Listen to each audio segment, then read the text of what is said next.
mendatangkan kemudahan. Nah, yaitu ketika dalam kondisi sulit, Islam memberikan keringanan kepada umatnya. Itu contohnya, ketika ada sholat tapi tidak ada air untuk berwudu, ada bisa melakukan dengan tayamum. Nah, ketika musafir boleh mengqasar sholat.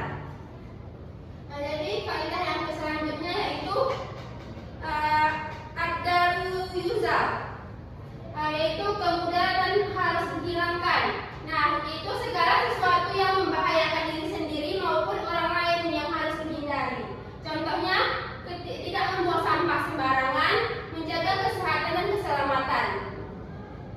Kaidah yang selanjutnya yaitu al-adatul muhakkamah, yaitu adat kebiasaan yang dapat dijadikan pertimbangan hukum, yaitu kebiasaan yang baik dan tidak bertentangan dengan syariat yang dapat dijadikan pedoman. Contohnya yaitu tradisi gotong royong atau kebiasaan saling menghormati.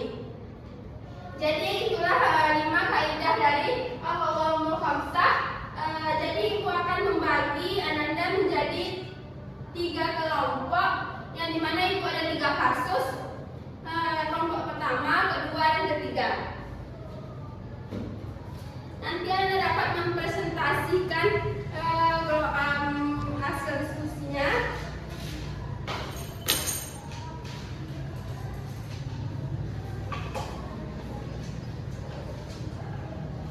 Baik, apakah sudah selesai Anda? Tolong ditampilkan kelompok 1.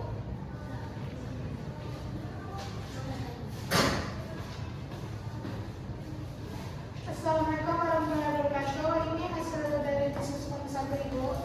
Baik, terima kasih. Kita tepuk tangan kepada kelompok 1. Selanjutnya,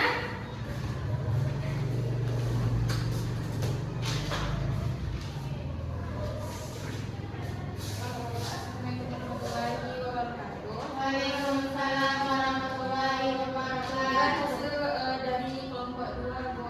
Baik, beri aplaus ke kelompok 2. Selanjutnya, Assalamualaikum warahmatullahi wabarakatuh. Waalaikumsalam warahmatullahi wabarakatuh. Ini hasil diskusi kami dari kelompok 3. baik, beri aplaus pada kelompok 3.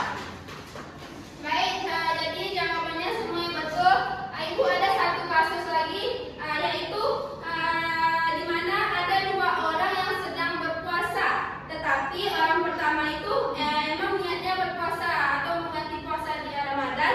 Nah, yang orang kedua itu berpuasa karena diet. Nah, itu menurut kalian apakah boleh dapat pahala? Tidak, Bu. Kenapa? Karena niatnya berbeda, Bu. Ya, bagus sekali. Jadi itu yaitu kaidah yang pertama, yaitu al-umuru bil maqasid, yaitu semua tergantung pada niat. Baik, ibu akan memberikan tugas untuk kalian. Tolong bikin mind mapping tentang kaidah 5 kaidah tersebut, lalu berikan contoh kasusnya. Baik, Bu. Baik,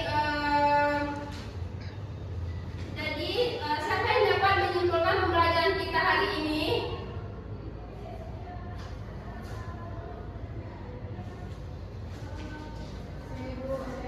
Coba Anda Laras. Baik, yang dapat saya simpulkan yaitu al-qawaidul khamsah itu terdiri dari 5 kaidah utama, dan yang keduanya kaidah tersebut menjadi dasar memahami hukum Islam yang dapat diterapkan dalam kehidupan sehari-hari dan mengajarkan sikap disiplin, bijaksana, dan bertanggung jawab. Sudah, Bu. Baik, jadi itulah kesimpulannya, yaitu al-qawaidul khamsah itu 5 kaidah yang utama yang menjadi dasar memahami hukum Islam, dapat diterapkan dalam kehidupan sehari-hari serta mengajarkan kita menjadi sikap disiplin, bijaksana, dan bertanggung jawab. Jadi itulah